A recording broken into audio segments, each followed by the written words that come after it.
We sometimes that locally it's not an estate agent, but it's a firm that run a repair business, and sometimes we look at their responses to reviews, and if they get negative reviews, the people that run this business go out of their way to sort of get into an argument with the people and demonstrate exactly where the customer was at fault and not the actual service that they were getting. Um, and it comes across a little bit like Faulty Towers, where the guy's response is so disproportionately aggressive that Sure. it's almost laughable.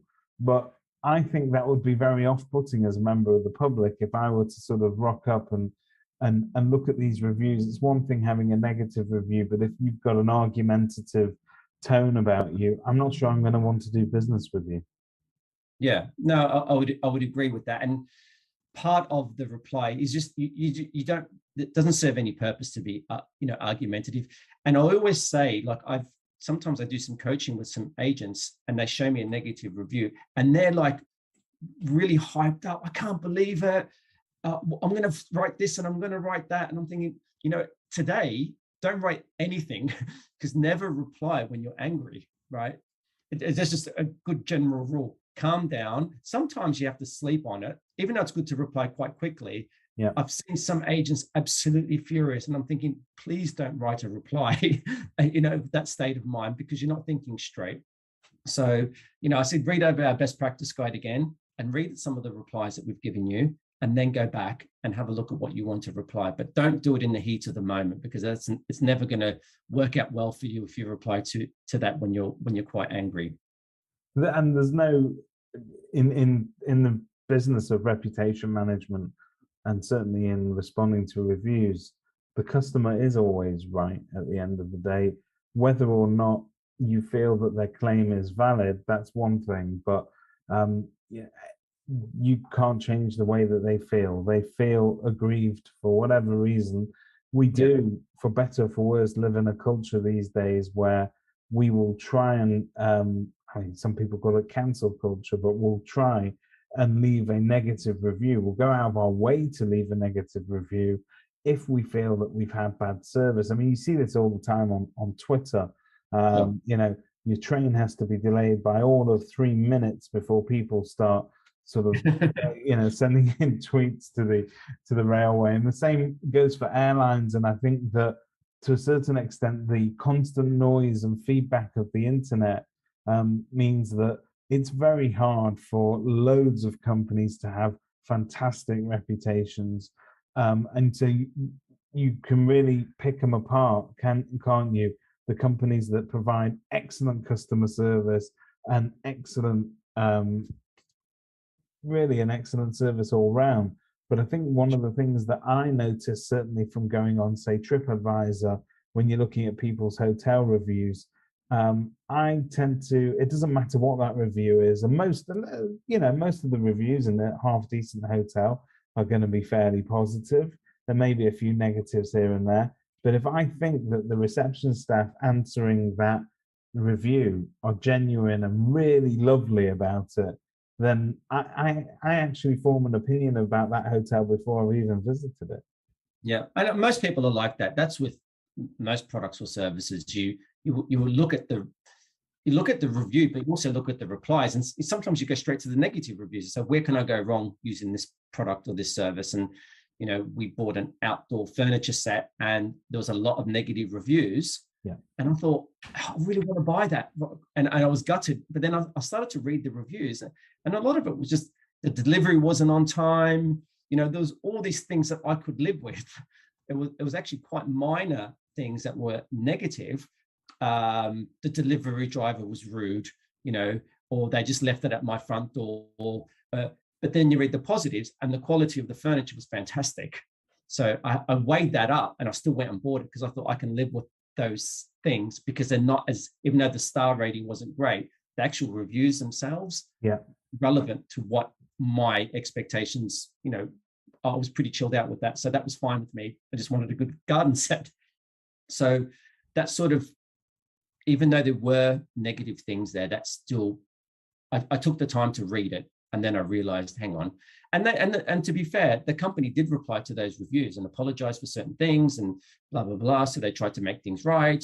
One of them, they gave them credit or whatever it may be. So, I thought, you know what, fair enough. It seems like a decent company to deal with. So I still went ahead with it. Because that's the bottom line. That company cares about its reputation. It cares about its service, but they're willing to put their money where their mouth is. So they're not just responding to a negative comment. They're saying, listen, we're sorry you had that experience.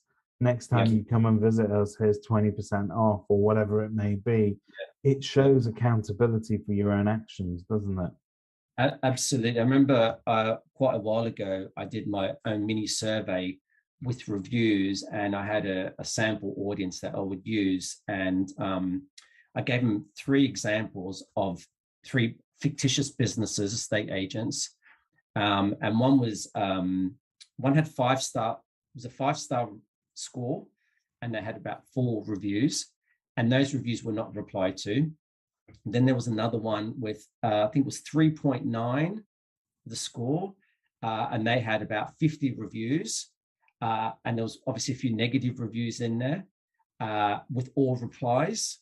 And then there was one that was 5-star, and they had 300 5-star reviews. Yeah. Right. So I gave 3 scenarios, and then I got these guys to say, okay, just rank which one you would use. And I gave some examples of some of the replies and some examples of some of the reviews.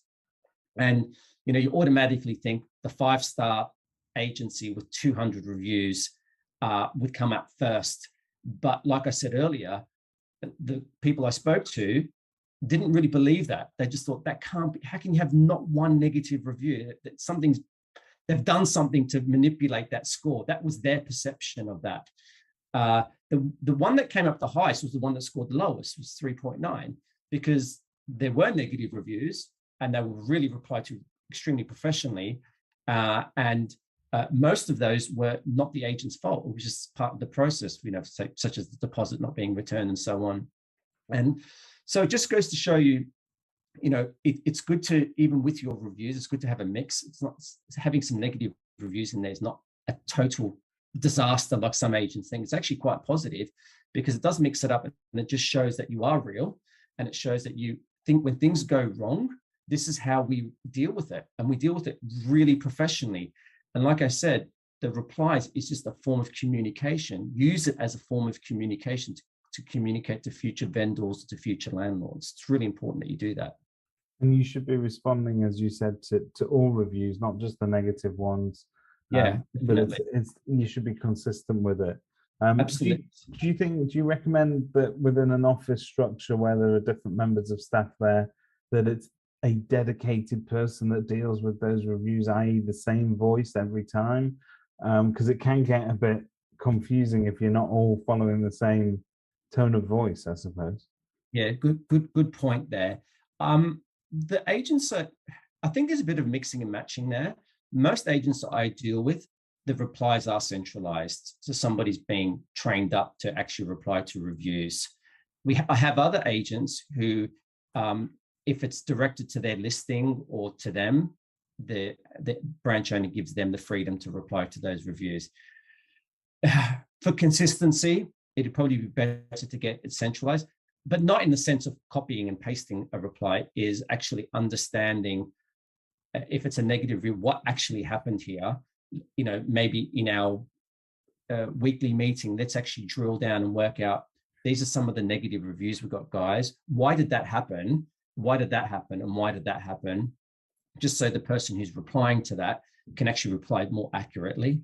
So that's also important. It's communicating within the office. So not just a negative review, I've got my standard response. And you're all using it as a learning experience, really, aren't you? It's a really great training experience, really, in customer service.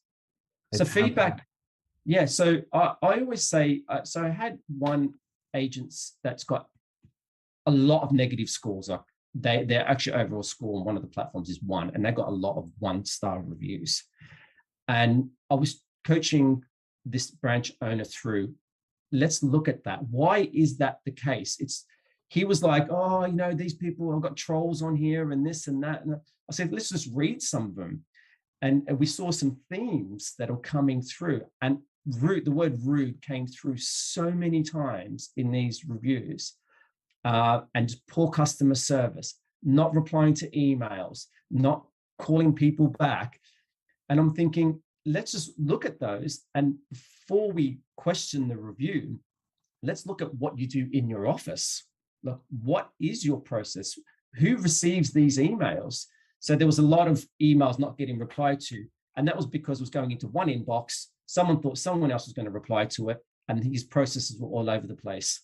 So we narrowed it down. Okay, so one person's accountable for either passing that on to the relevant negotiator, or will they reply directly? So they started to put processes in place, and in a really short amount of time, there was no negative reviews coming through, just changing one aspect of their business, being, prompted customer service, who's accountable for what in their office. They didn't have any of these processes. Everyone thought someone else was going to do something. When it started to gel together, the reviews started to improve. And I was just gobsmacked how quickly that could actually happen.